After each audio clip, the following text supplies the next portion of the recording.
So hi hello friends, మన channel కొత్తగా చూసినట్లయితే సబ్స్క్రైబ్ చేసుకొని పక్కన బెల్ ఐకాన్ క్లిక్ చేసి ఆల్ పైన ట్యాప్ చేయండి. తెలంగాణలో 11 గంటల వరకు 24.31% పోలింగ్. తెలంగాణలో పోలింగ్ ప్రశాంతంగా కొనసాగుతుంది. పోలింగ్ స్టేషన్లకు ఓటర్లు భారీగా బారులు తీరారు. ఉదయం 11 గంటల వరకు 24.31% పోలింగ్ నమోదైనట్లు అధికారులు అయితే వెల్లడించడం జరిగింది.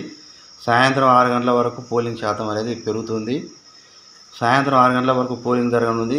ఏ నియోజకవర్గంలో ఎంత అంటే హైదరాబాద్ పార్లమెంట్ నియోజకవర్గంలో 10.70%, మల్కాజ్గిరిలో 15.05%, సికింద్రాబాద్లో 15.77%, చేవెళ్లలో 20.30% పోలింగ్ నమోదైంది. మహబూబాబాద్లో 30.66%, నల్గొండలో 31.21%, పెద్దపల్లి పార్లమెంట్లో 26.33%, నిజామాబాద్లో 28.26%, కంటోన్మెంట్ అసెంబ్లీ స్థానంలో 16.34% పోలింగ్ నమోదైనట్లు అధికారులు అయితే వెల్లడించడం జరిగింది. సో ఇలాంటి లేటెస్ట్ న్యూస్ మీకు రావాలంటే సబ్స్క్రైబ్ చేసుకొని పక్కన బెల్ ఐకాన్ క్లిక్ చేసి ఆల్ పైన ట్యాప్ చేయండి.